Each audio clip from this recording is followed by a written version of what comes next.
بظاہر ترجمہ اس کا ہے کہ اللہ کے ساتھ ایمان نہیں رکھتے، لیکن یہ بات ذہن میں رہے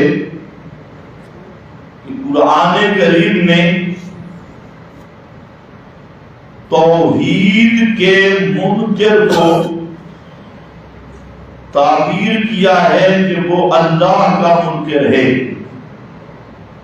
حالانکہ ہر دور کم سے اللہ تعالی کی ذات اور صفات کو مانتا رہا ہے۔ ابو جہل اور مکہ والے مشرک قرآن پاک کی کئی تصریحات ہیں کہ وہ اللہ کو مانتے تھے، اسی لیے اللہ رب العزت کے متعلق وہ زبان سے کہتے بھی تھے اللہم لبیک لا شریک لک، اور کعبہ کو بیت اللہ بھی کہتے۔ نبی کریم علیہ السلام کے والد کا نام عبداللہ تھا، حالانکہ یہ بھی مشرکین مکہ نے نام رکھا عبداللہ، اللہ کا بندہ۔ اسی طریقہ سے کئی مقام پہ قرآن نے ذکر کیا وَلَئِن سَأَلْتَهُمْ مَنْ خَلَقَ السَّمَاوَاتِ وَالْأَرْضَ، اگر آپ ان سے سوال کریں کہ آسمان و زمین کو کس نے پیدا کیا، لَيَقُولُنَّ اللَّهُ، یہ صاحب کہیں گے آسمان و زمین کو اللہ نے پیدا کیا۔ اور پھر ان حضرات کو کیوں پکارتے ہو؟ اس کی صاف وجہ مَا نَعْبُدُهُمْ إِلَّا لِيُقَرِّبُونَا إِلَى اللَّهِ زُلْفَىٰ، یہاں پر بھی إِلَى اللَّهِ ہے، ہم جو ان کی شور و پکار کرتے ہیں یہ ہمیں اللہ کے قریب کر دیتی، اور یہ ہمارا وسیلہ ہے۔ اور سورہ یونس میں ذکر کیا ہؤلاء شفاعؤنا عند اللہ، یہ ہمارے سفارشی ہے اللہ کے دربار میں۔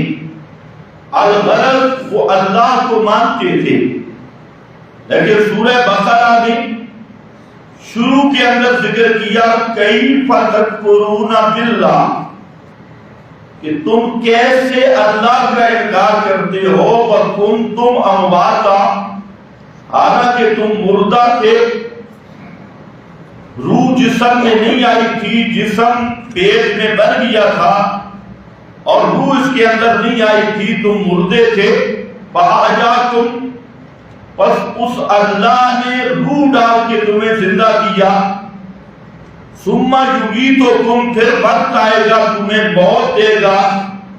ثُمَّ يُحْيِيكُمْ، پھر قیامت کے دن تمہیں زندہ کرے گا۔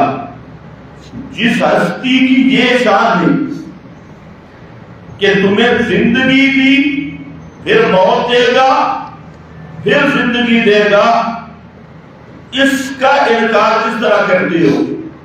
مطلب کیا ہے؟ اس انکار کا اسی مقام میں ذکر کیا فَلَا تَجْعَلُوا لِلَّهِ أَنْدَادًا، کفر باللہ کا مطلب ہے کفر بالتوحید، اللہ کے انکار کا مطلب ہے انکار توحید۔ تو جو آدمی توحید کو نہیں مانتا اس کو قرآن اپنی اصطلاح میں کہتا ہے کہ یہ اللہ کا منکر ہے، کیونکہ اللہ کی پہچان توحید ہے، اللہ تعالیٰ کی معرفت توحید ہے۔ تو مشرک وہ اللہ تعالیٰ کی حقیقی معرفت سے بے خبر ہے، وہ جاہل ہے۔ جہاں پر بھی حضرت یوسف نے یہی بات کی لا یؤمنون باللہ، کہ وہ اللہ کے ساتھ ایمان نہیں رکھتے، یعنی اللہ کی توحید کے ساتھ ایمان نہیں رکھتے۔ اسی طرح ایک مسئلہ اور بھی سمجھ لو کہ ایک ہے اللہ تعالی کا وجود کو ثابت کرنا کہ اللہ ہے، اس کو کہتے ہیں اثبات وجود، اللہ تعالیٰ کے وجود کو ثابت کرنا کہ اللہ تعالیٰ کا وجود ہے۔ یہ ایسا مسئلہ ہے کہ قرآن کریم نے اس مسئلہ پہ بہت کم گفتگو کی ہے۔ اسی طرح تورات انجیل نے تو آسمانی کتابوں میں اس مسئلے پہ بات نہیں ملتی کہ یہ مقصود ہو کہ اللہ موجود ہے۔ اس کی وجہ یہ ہے کہ دنیا کے اکثر طبقات اس بات پہ متفق تھے کہ اللہ موجود ہے۔ اللہ تعالیٰ کے وجود کو ماننے کے بعد شرک کی طرف جاتی، کفر کی طرف جاتی۔ اس لیے انبیاء کرام، تمام انبیاء نے مسئلہ توحید، اللہ کی وحدانیت پہ زور دیا۔ اس چیز پہ زور آپ کو قرآن پاک میں نہیں ملے گا کہ اللہ موجود، کہ لوگوں اللہ موجود ہے، اس پر قرآن بات ہی نہیں کرتا۔ اور اس کی وجہ یہ ہے، میں نے آپ کو بتایا ہے، تو دنیا کی اکثریت آج تک اللہ کے وجود کی قائل رہی۔ آج بعض ملحد بے دین پیدا ہوئے کہ جو وجود باری تعالیٰ کے بھی منکر ہے، جو اپنے آپ کو روشن خیال کہتی ہے، اور سیکولرزم جیسے رشیا کے لوگ ہیں، روس کے، اسی طرح امریکہ، برطانیہ میں جو بنیادی طور پہ عیسائی مذہب تھا، لیکن انہوں نے اب وجود باری تعالیٰ کا بھی انکار کیا، اور آپ کے سکول کالج کے اکثر حضرات وہ اللہ تعالیٰ کے وجود میں شک کرتی۔ اور یہ مسئلہ اب آ کے کھل گیا کہ اکثر یہ لوگ جو اپنے آپ کو پڑھے لکھے کہتی ہیں، آپ کا حکمران طبقہ، جن کی آپ نعرے لگاتے ہیں، ان میں بھی اکثریت اللہ تعالیٰ کے وجود کی منکر ہے۔ کہتے ہیں کہ ہم مسلمان ہیں، لیکن یہ آکسفورڈ یونیورسٹی کی نحوست ہے اور مغربی تعلیم کا اثر ہے کہ آج اکثر مسلمان اللہ تعالیٰ، مسلمان کہلوانے والے، وہ وجود باری تعالیٰ کا انکار کر رہے ہیں، اور یہ فتنہ تحریت ہر جگہ پہ پھیل رہا ہے۔ کئی آدمی ہمیں ملتے ہیں، اچھے پڑھے لکھے، جن کو لوگ تعلیم یافتہ کہتی ہیں، لیکن اللہ کے وجود کے وہ منکر ہوتی ہیں۔ آج کیا کہتی ہیں؟ سب کچھ سائنس ہے، سب سائنس ہے، وجود باری تعالیٰ ہے ہی نہیں، اور سائنس نے ترقی کی، اور یہ کائنات ایک دھماکے سے پیدا ہوئی، دھماکہ ہو گیا، کائنات بن گئی۔ اب ان سے کوئی پوچھے وہ دھماکہ کس نے کیا، اس کا جواب نہیں ہے، بس یہ ہے دھماکے سے کائنات بنی، اس کو کوئی پیدا کرنے والا نہیں۔ لیکن یہ بات کہ دھماکہ کس نے کیا، بس جہاں پر بنے تھے پتہ نہیں ہے۔ تو ایک مسئلہ ہے وجود باری تعالیٰ، اللہ تعالیٰ کا وجود، عقل، فطرت، عقل و فطرت سے ایسا ظاہر ہے کہ جو آدمی اپنے وجود پر یقین رکھتا ہے، اس کو اللہ کا وجود ماننے سے چارہ ہی کوئی نہیں، وہ اللہ تعالیٰ کا وجود ماننے پہ مجبور ہے۔ اور جو اپنے وجود کے منکر ہے، وہ اللہ تعالیٰ کے وجود کا انکار کر دے، اس کے لیے کوئی مشکل نہیں. علامہ عثمانی رحمت اللہ علیہ نے یہاں پر ایک عجیب بات لکھی. شیخ الاسلام علامہ شبیر احمد صاحب عثمانی رحمت اللہ علیہ فرماتے ہیں کہ دو آدمی سفر پہ گئے اور جنگل بیابان میدان میں پہنچے. وہاں انہوں نے دیکھا ایک محل ہے اور وہ محل بڑا ہی مزین بڑا ہی خوبصورت محل ہے. تمام کمرے اس کے ترتیب کے ساتھ تھے اور سجا ہوا رنگ روغن کیا ہوا ہر چیز اپنے مقام پہ ہے. اب ان دو آدمیوں میں اختلاف ہوا. ایک آدمی نے کہا کہ یہ محل کس نے بنایا؟ دوسرے نے کہا اس کا بنانے والا کوئی نہیں، خود بخود بن گئی ہے. اب یہ جھگڑا ہو گیا. ایک کہتے ہیں یہ محل خود بخود بن گیا، ایسے آندیاں چلی ہوں گی، کئی درخت گرے ہوں گے، دروازے بن گئے ہوں گے اور اسی طرح آندیاں چلی ہوں گی، طوفان آئے ہوئے ہوں گے، اینٹیں بن گئی ہوں گی، بارش پڑی ہوگی، اینٹیں اور حالات زمانہ گزرنے کے ساتھ وہ اینٹیں ایک جگہ جمع ہو گئی اور یہ محل بن گیا. وہ اس بات پہ پکا ہے کہ یہ محل خود بخود حوادث سے زمانہ سے بنائے. دوسرا آدمی کہتا ہے نہیں، یہ جو محل ہے اس کی ترتیب اس کا نظم بتا رہا ہے کہ اس کو کسی نے بنایا ہے. اگر خود بخود بنتا اس میں نظم نہ ہوتا، اس میں یہ ترتیب نہ ہوتی. یہ ترتیب و نظم بتا رہا ہے کہ کوئی بنانے والا ہے. علامہ عثمانی فرماتے ہیں کہ یہ دو آدمیوں کا کیس دنیا کے کسی ذی عقل کے سامنے پیش کرو کہ ایک آدمی کہتا ہے یہ محل خود بخود بنا، دوسرا کہتا ہے اس کا بنانے والا موجود ہے. اب اس کا فیصلہ کوئی ذی عقل اس سے کروا لو قطع نظر اس سے کہ وہ دنیا کے کسی مذہب سے تعلق رکھتا ہو، تو ہر عاقل یہ فیصلہ کرے گا کہ اس محل کی ترتیب اور نظم یہ بتاتا ہے یہ خود نہیں بنا، اس کو کسی ماہر کاریگر نے بنایا ہے.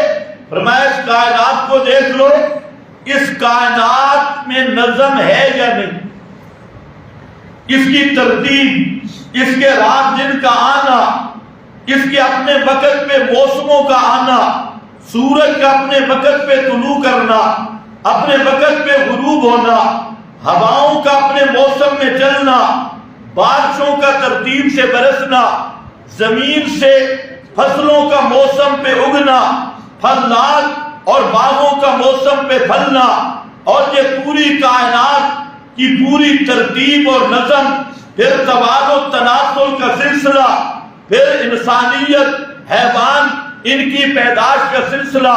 یہ پوری کائنات کی ایک ایک کڑی کو دیکھا جائے تو اس میں ایک ایسا مربوط نظم اور سلسلہ موجود ہے اور اتنا طاقتور نظم ہے کہ اس ایک لمحہ بھر کے لیے بھی اس نظم میں فرق نہیں پڑ سکتا.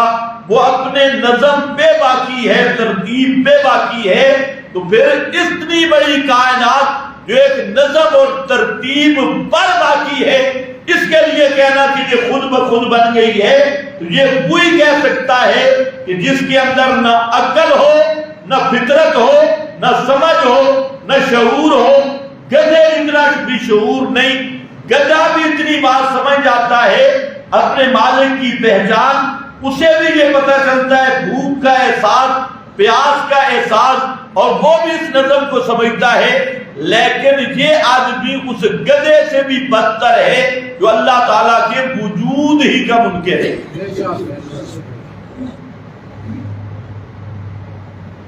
یہ ایک مسئلہ وجود باری تعالیٰ کا، یہ عقل، فطرت، وجدان، احساس، ہر طرف سے اس سے آدمی نکل ہی نہیں سکتا.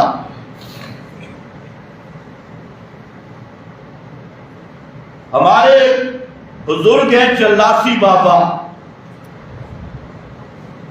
بابا چلاسی بہت اچھے نیک آدمی ہیں، اور اس زمانے میں سمجھو وہ مولانا رومی کے درجے کے شاعر ہیں، بڑی شاعری ہے ان کی، ہماری ملاقات بھی ہوئی ان سے۔ وہ ایک بات کہہ رہے تھے، بڑی سادی سادی باتیں کرتی، کہتا ہے کہ ایک داہریہ میرے پاس آیا اور بہت پریشان تھا، مجھے کہتا ہے میں نے خواب دیکھا اور اس کی تعبیر پوچھنے آیا۔ میں نے کہا تو وجود باری تعالیٰ کے منکر ہے، تو خواب کی تعبیر کیسے پوچھے گا؟ خواب کا تعلق تو ہے مستقبل کے ساتھ، اور مستقبل جاننے کا تو ذریعہ ہی کوئی نہیں ہے۔ ماضی کو آپ جان سکتے ہیں، اس کے لیے ذرائع ہیں، حال کو بھی جاننے کے ذرائع ہیں، لیکن ایک کام جو آج سے 20-25 سال بعد بھی ہونے والا ہے، مستقبل کی خبر، یہ آپ کیسے جانیں گے؟ دنیا سائنس اور مادیت میں اس کا کوئی ذریعہ موجود نہیں۔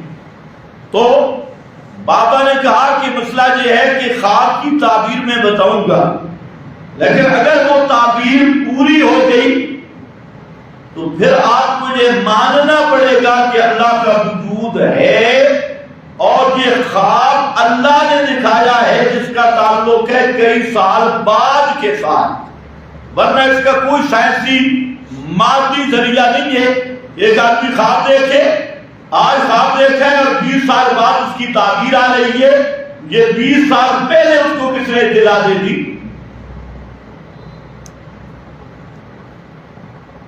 اس نے کہا یہ بات ٹھیک ہے۔ کہتے ہیں میں نے خواب کی تعبیر بتائی، تعبیر یہ تھی کہ تیرا والد وہ قریباً مر جائے گا، تو وہ تعبیر پوری ہوئی۔ وہ آدمی میرے پاس آیا، جی آپ نے جیسے تعبیر نکالی اسی طرح پوری ہو گئی، لہذا اب میں مسلمان ہونے کے لیے آیا۔ اس سے ایک بات جو اصولت ثابت ہو رہی ہے کہ کوئی آدمی ایسا ہے جس کو خواب نہیں آتا۔ شاید آپ کو نہ آتا ہو، کوئی ایسا آدمی نہیں جس کو کوئی خواب آیا ہو اور اس کا تعلق مستقبل کے ساتھ نہ ہو۔ چلو کوئی ایسے کو چھوڑو، اکثر لوگ ایسے ہیں، اگر آپ بھی سوچیں گے آپ کو بھی سمجھ آ جائے گی کہ آپ نے بھی کئی خواب دیکھے ہوں گے، ان کا تعلق ہے مستقبل کے ساتھ۔ اب سوال یہ ہے کہ یہ مستقبل کے اندر ایک تعبیر پوری ہو رہی ہے تو اس کا ذریعہ کیا ہے؟ دنیا سائنس مادیت، یہ تو ممکن ہی نہیں، تو پھر یہ مستقبل کی خبر دینے والا کون ہے؟ جو مستقبل کو جاننے والا ہے، اور وہ اللہ تعالیٰ ہے۔ تو یہ خواب وجدان یہ بھی وجود باری تعالیٰ پر شاہد ہے۔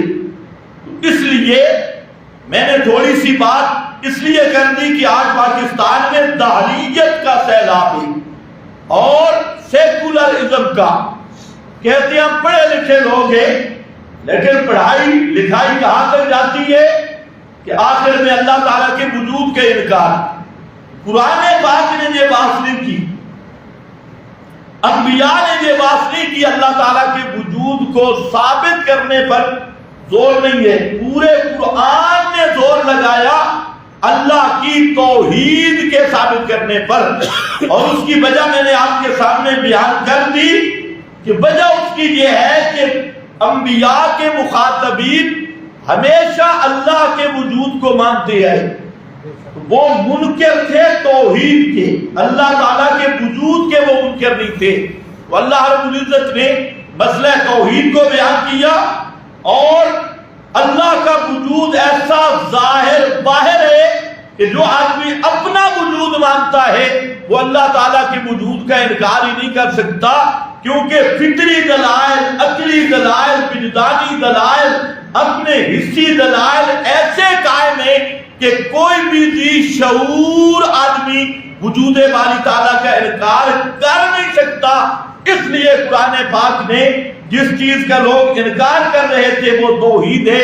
تو مسئلہ میں نے جہاں یہ ذکر کیا کہ قرآن مقدس ذکر تو کرتا ہے انکار باللہ کا کہ یہ اللہ کا منکر ہے، اور مراد ہوتی ہے کہ یہ اللہ کی توحید کا منکر ہے، کیونکہ یہ توحید ہی اللہ کی معرفت ہے. اسی لیے حضرت یوسف نے کیا کہا؟ لا یؤمنون باللہ، ایسی قوم کو چھوڑ آیا جو اللہ تعالی پر ایمان نہیں رکھتے، یعنی خدا کی توحید کو نہیں مانتے، اور آخرت کے منکر ہیں، قیامت کے بھی منکر ہیں.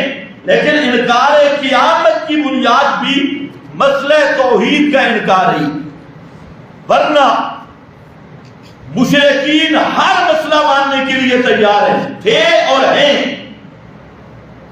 باقی جس چیز کا انکار کرتے ہیں وہ مسئلہ توحید کی وجہ سے انہیں جب بتایا جاتا ہے توحید نہیں مانو گے جہنم میں جاؤ گے، وہ کہتے ہیں قیامت ہے ہی کوئی نہیں.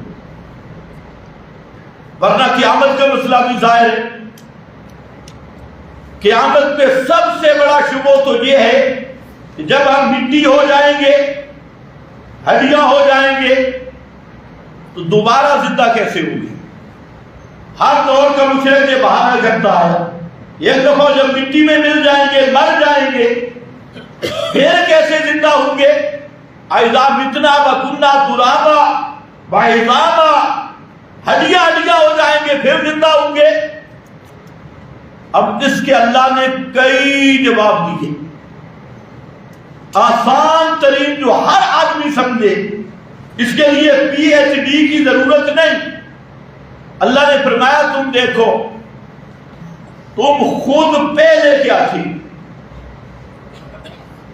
تمہاری حقیقت کیا تھی؟ پہلے بھی تم مٹی تھے. منہا خلقناکم وفیہا نعیدکم، پہلے بھی تم مٹی تھے، مٹی سے فصلیں بنی، فصلوں سے غذا بنی، غذا پیٹ میں گئی، غذا سے خون بنا، خون سے نطفہ بنا، اور نطفے سے آدمی بنا. تو اگر پہلے غور کرو تو پہلے بھی تم مٹی تھے. فرمایا جو اللہ پہلی دفعہ پیدا کر سکتے وہ دوبارہ نہیں کر سکتا.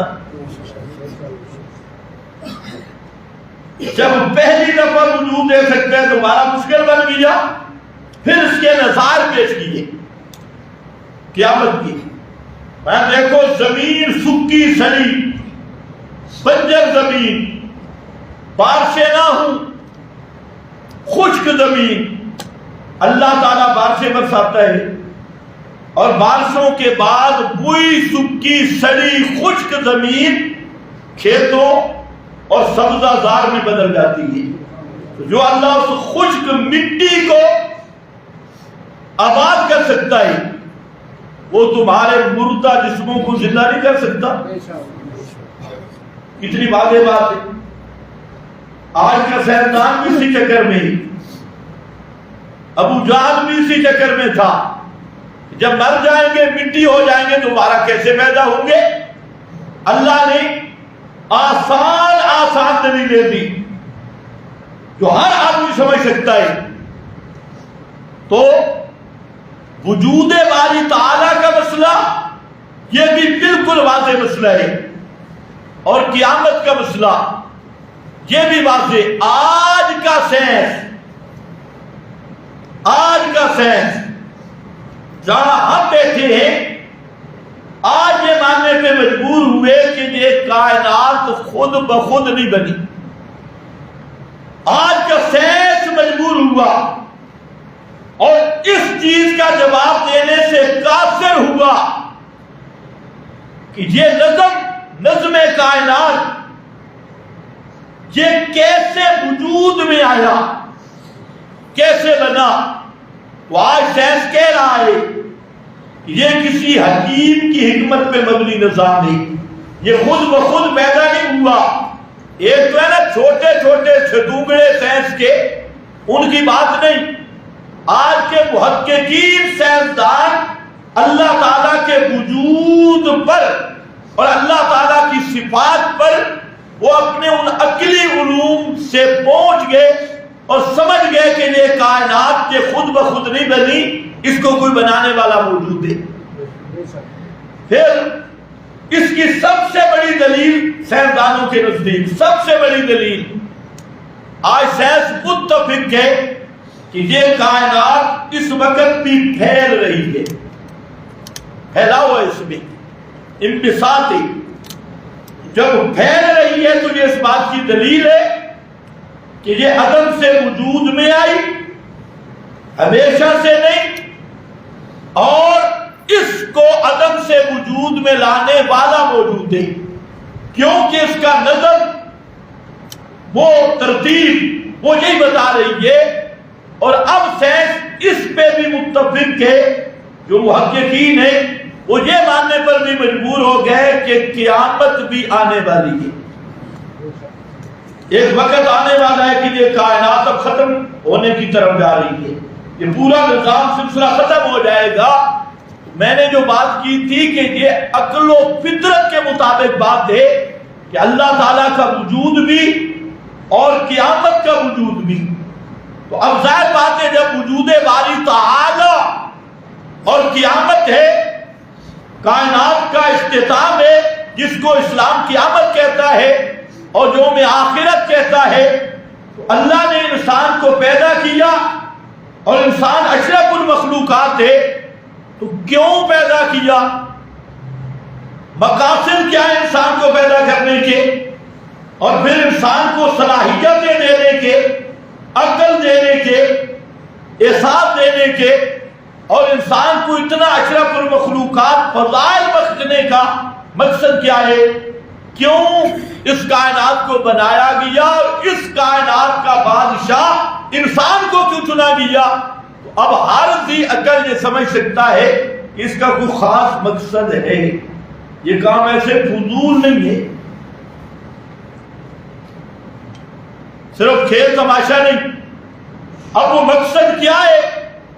اس کے لیے اللہ نے انبیاء بھیجے، کتابیں بھیجی، اسی مقصد کو بتانے کے لیے، اور انبیاء اور کتابیں سب متفق تھے کہ سب ان مقاصد میں سے بنیادی مقصد وہ اللہ کی توحید کی معرفت ہے، پہچاننا ہے، سب سے بڑا مقصد۔ ما خلقت الجن والانس الا لیعبدون، انسانوں جنوں کو پیدا اس لیے کیا تاکہ وہ اللہ کی معرفت یعنی توحید کو سمجھے، اور یہی بات شارح طحاویہ نے بڑے اچھے انداز میں کی، فرمایا اول واجب اس انسان پہ سب سے پہلا واجب وہ یہ ہے کہ اللہ کی توحید کو سمجھے اور توحید پر ایمان لائے، اسی پر لا یؤمنون باللہ یہ بات لمبی ہو گئی۔ حضرت یوسف نے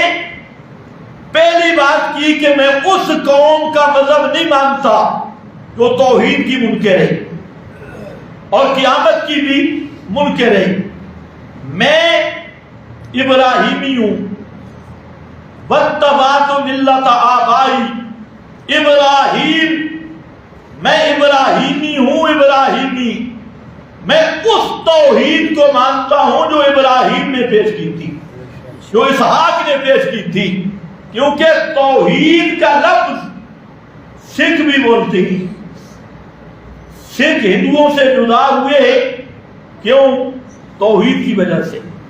وہ کہتے ہیں ہندوؤں کے الہ جو ہیں یہ بہت زیادہ ہیں، الہ تھوڑے کم ہونے چاہیے، سکھ اپنے آپ کو کہتے ہیں ہم توحید والے ہیں، موبائل ہیں، کیونکہ ہندوؤں کے ہزاروں الہ ہیں، الہ کچھ کثرت نہیں ہونی چاہیے، تھوڑے بہت بنانے چاہیے، اور پھر درباروں کے پجاری بھی ہے۔ توحید کا لفظ یہودی بھی بولتے ہیں، اور بولنے کے باوجود قبروں کے پجاری بھی ہیں، حضرت عزیر کو ابن اللہ بھی کہتے ہیں، اور قبروں سے سفارشیں بھی کراتی ہیں۔ توحید کا لفظ عیسائی بھی بولتی ہیں، اور وہ کہتے ہیں اب توحید فی التثلیث، کہ توحید مانو اور توحید کا مطلب کیا ہے کہ الہ تین ہے، چوتھا الہ نہیں.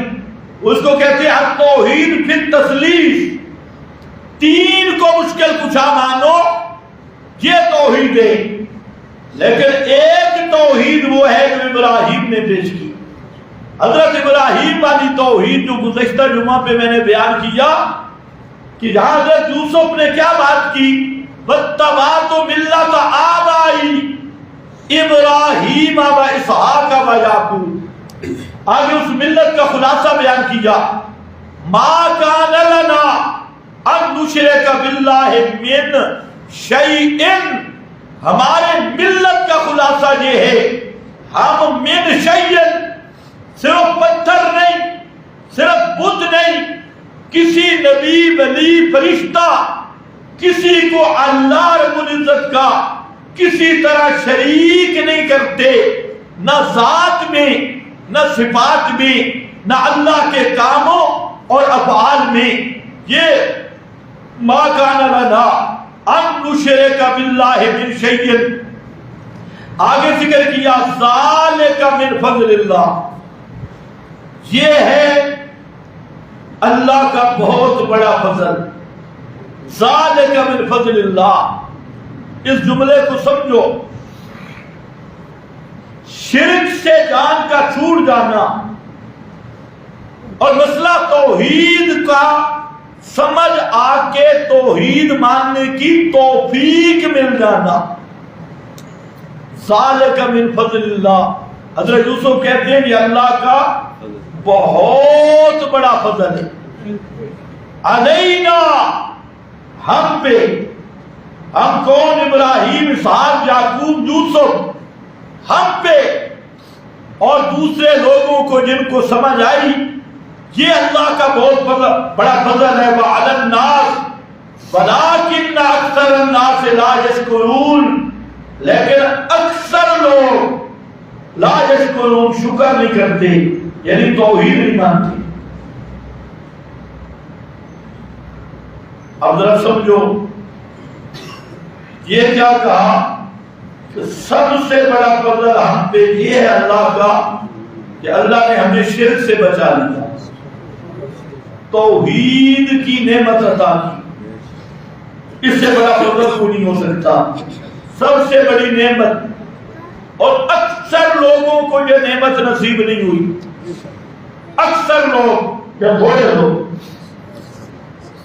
جمہوریت، اکثر الناس لا یشکرون، اکثر لوگ مشرک ہیں، شکر نہیں کرتے، یعنی توحید نہیں مانتے. تو پہلی بات تو یہ ہے کہ جس آدمی کو توحید کی سمجھ مل گئی، شرک سے بچ گیا، وہ دل میں یہ احساس پیدا کرے کہ اللہ نے اس پر سب سے بڑا فضل کر دیا. توحید جیسی نعمت کوئی بھی نہیں. آج لوگ مادیت پرست ہو گئے، اچھی کوٹھی مل گئی، اوپر تختی لگی ہے ھذا من فضل ربی،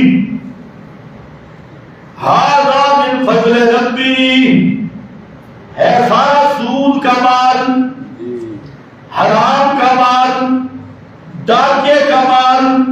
کوٹھی بڑی بن گئی، مکان بن گیا، اور یہ لکھ رہا ہے ھذا من فضل ربی، یہ اللہ کا فضل نہیں ہے، ھذا من غضب ربی.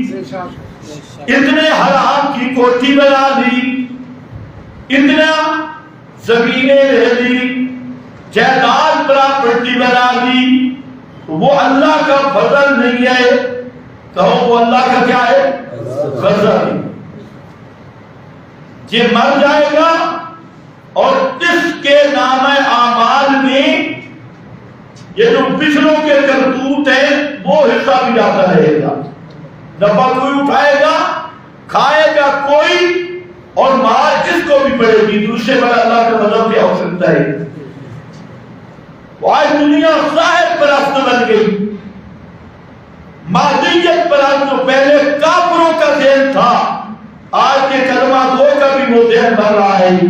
ظاہری ٹھاٹ بار دیکھتا ہے، ظاہری مکان دیکھتا ہے، ظاہری مال و متاع دیکھتا ہے، دنیا کی بہاریں دیکھتا ہے، تو کہتے ہیں یہ ھذا من فضل ربی، یہ اللہ کا فضل، حالانکہ ھذا من فضل ربی ہے خدا کی توحید، ذالک من فضل اللہ علینا ولکن اکثر الناس لا یشکرون۔ سب سے بڑی نعمت، سب سے بڑا فضل وہ اللہ رب العزت کی توحید ہے۔ کھانا نہیں مل رہا، پینا نہیں مل رہا، اور اس حقیقت کو سمجھا ہے اصحاب محمد مصطفیٰ نے صلی اللہ علیہ وسلم۔ ایک ایک صحابی کے ذہن میں یہ حقیقت بھر گئی، ایسے آئی کہ انہوں نے اسلام کے ساتھ حق ادا کر دیا۔ اور اگر آپ اسلام کے ابتدائی حالات دار ارقم کی دعوت کو پڑھیں، دار ارقم کی خفیہ دعوت نبی کریم صلی اللہ علیہ وسلم کی، اور اس وقت جو غلام آپ کا کلمہ پڑھتے ان کے ساتھ جو ظلم، تشدد اور جبریت، جبر کی حد کر دی جاتی تھی، ان کو زمین میں گاڑ کر لوہا گرم کر کے ان کے وجود کی چربی پگھلائی جاتی تھی، اور مار مار کے ابو جہل، عتبہ، شیبہ، یہ بڑے بڑے بدماش یہ تھک جاتے تھے، اور وہ مسکرا کر پھر بھی کہتے تھے احد احد، اللہ ایک ہے، اللہ ایک ہے۔ تو اسلام کے شروع میں سب سے زیادہ موحدین پہ ظلم ہوا، لیکن انہوں نے توحید کی قیمت سمجھ لی۔ یہ وہی توحید ہے جو دنیا کی سعادتیں بھی اسی پہ ملے گی، آخرت کے درجات بھی اسی پہ ملیں گے۔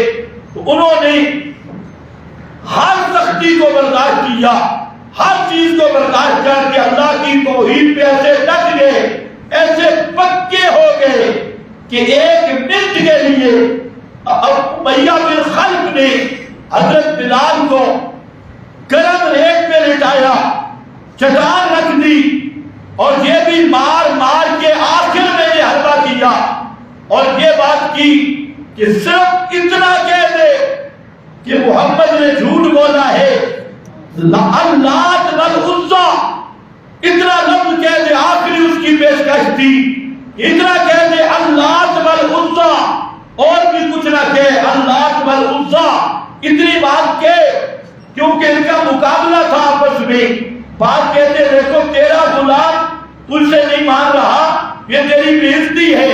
امیہ نے کہا کہ اتنا کہہ دے اللات والعزیٰ میں تجھے چھوڑ دوں گا، کیونکہ اگر یہ بھی نہیں کہے گا تو میری بے عزتی ہوگی۔ حضرت بلال وہ کہتا اللات والعزیٰ، اور یہ نعرے لگا رہے تھے احد احد۔ آج ہم نے کتنا دین کو سستا کر دیا، ہماری توہین کہاں گئی؟ دنیا کی مفاد کی خاطر، دنیاوی تعلقات کی بنیاد پہ، چند ٹکوں کی خاطر آج کا موبائل توحید سے غداری کر رہا ہے، توحید کو بیچ رہا ہے، اور اس کی وجہ یہ ہے کہ اس نے توحید کی قیمت ہی نہیں سمجھی۔ توحید کی قیمت حضرت دنیرہ نے سمجھی، جن کی آنکھوں میں لوہے کی سلاخیں پھیر دی گئی، لیکن پھر بھی توحید نہیں چھوڑی۔ حضرت سمیہ کے وجود کے ٹکڑے ہو گئے، لیکن پھر بھی ظاہری طور پہ، حالانکہ ظاہراً تو اجازت بھی تھی الا من اکرہ وقلبہ مطمئن بالایمان، کہ دل مطمئن ہو اور ایسے حالات آ جائیں تو ظاہراً کلمہ کفر کہنے کی اجازت تھی، لیکن انہوں نے کہا ہم مر جائیں گے لیکن خدا کی توحید کو نہیں چھوڑیں گے، ظاہراً بھی باطناً بھی، باتیں دیگر، ہمارا جسم ٹکڑے ٹکڑے ہو جائے گا لیکن ہم کبھی مشرکوں کو خوش نہیں کر سکتے۔ اور آج موبائل مشرکوں کو خوش کرنے کے لیے ساری تگ و دو کرتے ہیں، اور پھر کہتے ہیں میں موحد ہوں۔ یہ موحد نہیں ہے، موحد وہ ہے جو ما انا علیہ واصحابی پہ چلنے والا ہے۔ وَلَٰكِنَّ أَكْثَرَ النَّاسِ لا یشکرون، اکثر لوگ شکر نہیں کرتے۔ علامہ آلوسی نے مانا کیا لا یوحدون، توحید نہیں مانتے۔ لا یشکرون لا یوحدون، مسئلہ توحید نہیں مانتے۔ آگے کہتے ہیں اور جیل کے ساتھیوں، مزہ تو آیا ہوگا اس جیل میں بھی، حالانکہ جیل وہ معمولی نہیں تھی، سخت سزائیں تھی اس جیل میں، اور حضرت یوسف کے لیے تو اور زیادہ سزائیں تھی، کیونکہ وہ ملکہ صاحبہ نے سفارش کی ہوئی تھی۔ سمجھتے ہو نا ملکہ صاحبہ، ملکہ صاحبہ نے سفارش کی ہوئی تھی سپیشل جیل کے سپریڈنٹ کو، یوسف کو سیدھا کرنا ہے، اس کو اتنی ایذائیں دو، اتنی ایذائیں دو، وہ خود آ کر جیل میں سامنے کھڑی ہو کر کوڑے لگوا دی اور کہتی اس کو ایسی سزائیں دو تاکہ میرا مطالبہ ماننے پہ مجبور ہو جائے، اسے پتہ چلے جیل کتنی مشکل ہے۔ وہ سپیشل آیا کرتی تھی، لیکن ایسی حالت میں پیغمبر کا انداز ہی کچھ اور، وہ ملکہ کیا سمجھے کہ نبی کے سینے میں کیا ہوتا ہے۔ تو کہتے ہیں ارباب متفرقون خیر، ارباب متفرقون خیر ام اللہ الواحد القہار، ام اللہ الواحد القہار۔ اب ذرا اس جملے کو سمجھنا ہے، حضرت یوسف کی دعوت بھی سمجھنی ہے۔ فرماتی ہے اے میری قوم، جیل کے ساتھیوں، ارباب متفرقون، کیا جدا جدا مشکل کشا حاجت روا وہ بہتر ہے یا ایک اللہ القہار جو ساری مشکلیں حل کر سکتا ہے؟ قہار، یہ قہار کا وہ معنی نہیں جو اردو میں، اردو میں تو قہار کا کیا معنی ہے؟ ظالم، جبر و قہر، قہر کہتے ہیں زبردستی نہیں، قہار یہ عربی والا ہے، اور عربی کے قہار کا معنی بڑی طاقتوں والا، بڑے اختیارات والا۔ تو مطلب کیا ہے؟ ارباب متفرقون خیر، یہ جملہ سمجھنا ہے، پوری توحید کی حقیقت واضح کر دی کہ بتاؤ میرے جیل کے ساتھیوں کہ الگ الگ مشکل کشا، کوئی سر درد کا دیوتا، کوئی جناب پیٹ درد کو دور کرنے والا مشکل کشا، کوئی ملازمتیں دینے والا، کوئی دکھڑے ڈالنے والا، کوئی بیٹے بیٹیاں دینے والا، یہ الگ الگ آلہہ اور مشکل کشا بہتر ہے ام اللہ الواحد، یا اللہ اکیلا، الواحد اکیلا لا شریک، القہار جو بڑی طاقتوں والا ہے، سارے دکھڑے دور کر سکتا ہے، زور والا ہے۔ بتاؤ یہ عقل کی بات ہے؟ ہر آدمی سوچ سکتا ہے۔ اس میں ایک اور عنوان دیا حضرت یوسف نے، ارباب متفرقون، وہ کیا عنوان ہے؟ وہ عنوان ہے کہ توحید وہ چیز ہے جو انسان کو آزادی دیتی ہے۔ اس نقطے کو ذرا سمجھنا ہے، توحید وہ چیز ہے جو انسان کو آزاد بناتی ہے، اور شرک وہ چیز ہے جو انسان کو انسانوں کا غلام بناتا ہے، مخلوق کا غلام بناتا ہے۔ اور اللہ نے انسان کی فطرت میں آزادی کا جذبہ رکھا ہے۔ آج آپ دیکھ لیں یہ جو طاغوتی نظام دنیا پہ مسلط کیا گیا، اس کو کس طرح ایک غلامانہ نظام، مخلوق کی غلامی، کہتا مسلمان ہے غلام امریکہ کے، اور کہتے ہیں ہمارا آزاد ملک ہے جس ملک میں طاغوت کا نظام ہو وہ آزاد ملک نہیں ہوتا، وہ طاغوتی غلاموں کا ملک ہوا کرتا ہے۔ اور آج آپ نے دیکھ لیا وہ طاغوتی نظام میں کیا بات چلی، ایک خط آیا، ایک خط، اور خط بھی کوئی منت سماجت میں بدلی نہیں،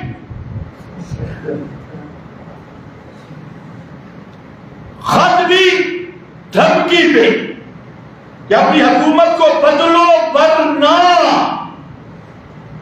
اب مرنا کے بعد سارے گئے تھے تو ایک خط آیا اور آپ کے ملک کی پوری حکومت بدل گئی۔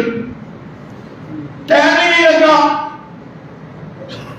مولوی بھی مل گئے، ہمارے مولوی صاحب بھی، سلام یا تابوت،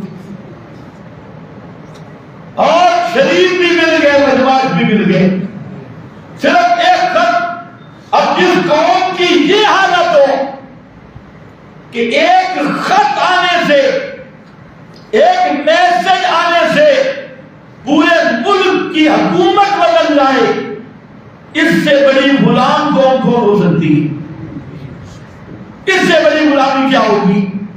اور یہ جمہوریت کی لعنت ہے، یہی وہ طاغوتی نظام جس نے انسانوں کو انسانوں کا غلام بنایا ہے، اور انبیاء کی دعوت کا نظام ہے توحید، جو ہر غلامی سے جان چھڑا کر انسانوں کو صرف رب کا بندہ بنانے کے لیے انبیاء تشریف لاتی ہے، غلامی کی زنجیریں توڑنے کے لیے اور ایک رب کا بندہ بنانے کے لیے۔ یہ انبیاء کی دعوت ہے، یہ اسلام کا نظام ہے کہ ساری غلامیاں چھوڑ دو، صرف اپنے رب کے بندے بن جاؤ، رب کے اپنے ایک معبود کے بندے بن جاؤ۔ یہ ہوتی ہے توحید، آزادی، آزادی فکر کا نام ہے کہ ساری مخلوق کی غلامیوں سے نجات مل جاتی ہے اور ایک رب کی بندگی سے عزت مل جاتی ہے۔ اور یہی نظام توحید ہے کہ یہی بات علامہ اقبال نے کی، یہ ایک سجدہ جسے تو گرا سمجھتا ہے، ہزار سجدوں سے دیتا ہے آدمی کو نجات۔ یہی صاحب کا ترجمہ ہے، ارباب متفرقون خیر ام اللہ الواحد القہار۔ پتہ نہیں ان کو سمجھ آیا کہ نہیں، اور قرآن نہیں مانتے، فکر اقبال کو تو مان لو، اس کو تو اپنا ہیرو سمجھتے ہو۔ اقبال نے یہ بات کی، یہ ایک سجدہ جسے تو گرا سمجھتا ہے آدمی کو دیتا ہے ہزاروں سجدوں سے نجات۔ ایک کے دربار پہ جھکنے والا بن جا، در در سے جھکنا، اس سے آزاد ہو جائے گا اور تجھے آزادی کی نعمت ملے گی۔ اور اگر ایک در کا نہیں بنا پھر امریکہ کو بھی الہ مانے گا، برطانیہ کو بھی الہ مانے گا، اور سارے طاغوتی طاقتوں کو الہ مانے گا، ان کے در در کا فقیر بن جائے گا۔ لیکن اگر ایک اللہ کے دربار پہ جھکنے والا بن جا تو ساری مخلوق سے بے نیاز ہو جائے گا۔ یہ عنوان دیا حضرت نے، ارباب متفرقون، کیا جدا جدا ربڑے بہتر ہیں؟ ہوتے ہیں جدا جدا، مستقل جمعہ پڑھنے والے وہ تو اچھی طرح سمجھتی، جدا جدا ایم بی بی ایس ڈاکٹروں کی طرح مشرک بناتا ہے، یہ بابا کون ہے، اس کے دربار پہ آؤ تو بخار سے نجات ملتی ہے، اس کے دربار پہ آؤ تو پیر کھا رہا ہے، خارج کا علاج کرتا ہے یہ بابا، اور اس کے دربار پہ آؤ قاتلی شاہ قتل کے کیسوں تو یہ بابا کام آتا ہے، فلانی مرد ہو تو فلاں بابا کام آتا ہے۔ فرمایا بتاؤ میرے جیل والے ساتھیوں، ارباب متفرقون خیر ام اللہ الواحد القہار۔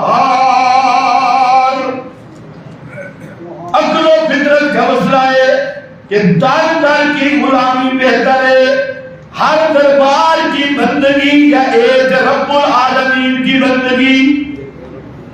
کون سی چیز بہتر ہے؟ اللہ نے سورہ زمر میں اس کی وضاحت کی. فرمایا بتاؤ ایک وہ آدمی ہے جس کے دو آقائیں اور ہیں بھی متشابہ، ان کی رائے بھی آپس میں نہیں ملتی. ایک وہ غلام ہے اور ایک وہ غلام ہے جس کا ایک ہی آقا ہے. کون سا غلام بہتر ہے؟ یہ دو ملک لڑ رہے چودھری صاحب، دونوں لڑنے والے متشابہ صورت، ایک کہتے چلو پانی لے آ، نہ پانی چھوڑ ادھر روٹی لے آ. اب یہ ایک ہے ادھر سے بھی مار کھاتے ہیں ادھر سے بھی مار کھاتے ہیں. یہی حال ہے درباروں کا. ایک دربار پہ گیا، دوسرے کہتے ہیں اچھا ہمیں چھوڑ دیے ہمارے دربار پہ آ، وہ کہتے ہیں ہمارے دربار پہ آ، اس لیے مجھے ڈر ڈر کی ٹھوکریں کھاتا ہے. اور واحد وہ ہے جس کا ایک ہی معبود ہے، کوئی دوسرا معبود نہیں، اس لیے وہ مطمئن ہے ایک ہی دروازے پہ پڑا ہوا، دکھ ہو سکھ ہو ایک ہی دروازے پہ جھکنے والا. اب کتنی سادی سی مثال ہے کہ کئی مشکل کشا بہتر ہیں یا صرف ایک مشکل کشا، ایک حاجت روا. آگے چھوڑا نہیں. انبیاء کی تعلیم ادھوری نہیں ہوتی، پوری ہوتی ہے. یہ وہ بھی ہوتا ہے جو مسئلہ بیان نہیں کرتا. اگر مسئلہ بیان کیا کھولا تو مسجد سے نکال دیں گے، مسئلہ کھولا تو مقتدی کم ہو جائیں گے، مسئلہ کھولا تو ہدیے رک جائیں گے. نہیں، اللہ کے نبی آتے ہیں اور کہتے ہیں ان ادری الا اللہ، میری روزی کا ضامن اللہ ہے، وہ اجرت دے گا. اس لیے سنو، ما تعبدون من دونه الا اسماء سميتموها انتم وآباؤكم ما انزل الله بها من سلطان ان الحكم الا لله.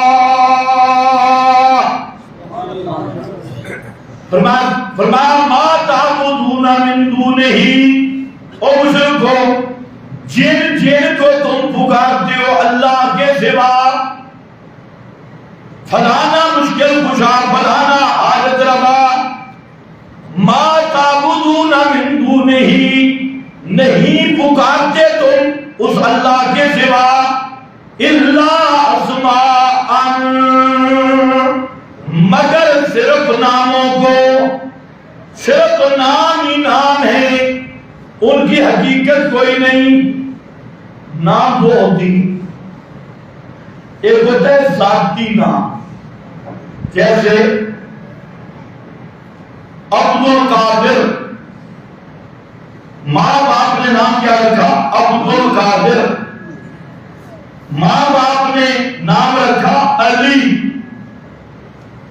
علی، یہ ماں باپ نے نام رکھا، یہ نام ذاتی ہے. اور ایک نام ہوتی ہے صفاتی. بس ماں باپ نے نام کیا رکھا تھا؟ عبد القادر.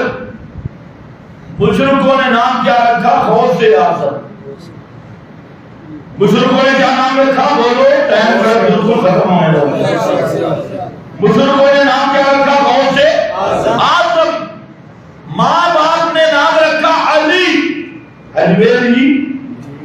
علی، مشرکوں نے نام رکھا داتا.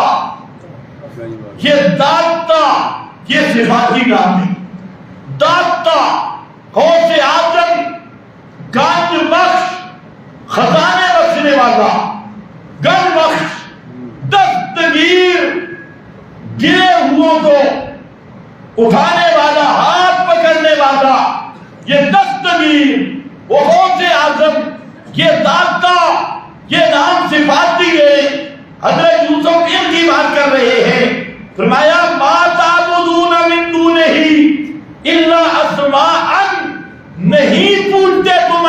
سوا مگر محض ناموں کو سمیتموہا جو تمہارے رکھے ہوئے ہیں، وآباؤکم اور تمہارے بزرگوں کے رکھے ہوئے ہیں، ما انزل اللہ بہا من سلطان، ان ناموں پر اللہ نے کوئی دلیل اور سند نازل نہیں کی۔ بڑی بات ہے، تم کہتے ہو غوث اعظم، تم کہتے ہو داتا، تم کہتے ہو دستگیر، تم کہتے ہو گنج بخش، اب ان کے غوث اعظم ہونے کی دلیل یہ اللہ نے بھی نازل کی، یہ تمہارے رکھے ہوئے نام نہیں، تمہارے باپ دادا کے ان کے داتا ہونے کی دلیل رب نے نازل نہیں کی، یہ تمہارے بنائے ہوئے منصب ہے۔ کسی کو داتا کہا، کسی کو گنج بخش کہا، کسی کو خزانے بخشنے والا کہا، کسی کو دستگیر کہا، کسی کو کچھ کہا، کسی کو کچھ، اور جنہیں جنہیں تو مشکل کچھا حاجت روائی کی ڈگریاں دیتے ہو، اللہ نے ان کو یہ ڈگریاں نہیں دی، یہ سب میں تمہا، یہ تمہارے اپنے رکھے ہوئے نام ہیں، اپنے دیے ہوئے لقب ہے، تم نے ان کو یہ نام دیے اور تمہارے باپ دادا نے دیے، میرے رب نے ان ناموں پر کوئی سند نہیں اتارا۔ بے شک آج بھی نہیں ہے، آج تو دیوبندی بھی روڑ گیا، یہ بھی گیا، ابھی فلانا بابا لکھ گیا، فلانا لکھ گیا، ہم کہتے ہیں ما انزل اللہ بہا من سلطان، یہ تیرے باپے نے لکھا ہے، یہ میرے رب کی سند نہیں ہے، اور اللہ نے یہ کہیں نہیں کہا کہ المحمد کو مان لو تو جنت ملے گی، فضائل اعمال کو مان لو تو جنت ملے گی، نہیں، اللہ نے جہاں پر بھی فرمایا آمنوا بما انزلت، ایمان لاؤ جو میں کتاب نازل کر رہا ہوں، اس کتاب پہ ایمان لاؤ۔ اس لیے کوئی فرقہ بزرگ پیش کرتا ہے، کوئی اکابر، یہ آیت یاد کر لو، یہ سورہ یوسف ہے، فرمایا ما انزل اللہ بہا من سلطان ان الحکم الا للہ، ان الحکم الا للہ، نہیں ہے حکم مگر صرف اللہ کا، اللہ کے سوا کوئی حاکم نہیں۔ بے شک آسان ہے، چلنا مشکل، اللہ کے سوا کوئی حاکم نہیں ہے، حاکم کون ہے؟ اللہ، اور تمہارا جو نظام ہے اس میں کیا ہے؟ مختلف ڈیموکریسی کیا ہے؟ ڈیموکریسی یہ ہے عوام کی حاکمیت، عوام کی حاکمیت، غیر اللہ کی حاکمیت۔ حالانکہ ان الحکم الا للہ، حاکم صرف اللہ ہے، اللہ کے ساتھ دوسرا حاکم مانے یہ ایسے مشرک ہے جیسے دوسرا اللہ مانے، بے شک یہ ایسا مشرک ہے جیسے دوسرا اللہ مانے، یہ ایسا مشرک ہے جیسے دوسرا مشکل کچھا مانے، یہ ایسا مشرک ہے جیسے دوسرا الہ مانے۔ مجھے ایک آدمی کہتا ہے کہ عمران خان نے بہت اچھا کام کیا، میں نے کہا بات یہ ہے کہ جو طاغوتی نظام ہے اس میں درجہ بدرجہ ایمان تو نہیں ہے، چاہے کوئی مولوی اس کو حق سمجھے یا کلیم شیخ اس کو حق سمجھے، طاغوتی نظام کو جو حق سمجھتا ہے وہ مسلمان نہیں ہے، نہیں ہے، تو طاغوتی نظام کو حق سمجھتا ہے وہ مسلمان نہیں ہے۔ یار میرا فتویٰ نہیں، ان اطاعتموہم انکم لمشرکون، قرآن کا فتویٰ ہے، طاغوتی نظام کو حق سمجھنے والا مسلمان نہیں، چاہے کوئی بھی ہو۔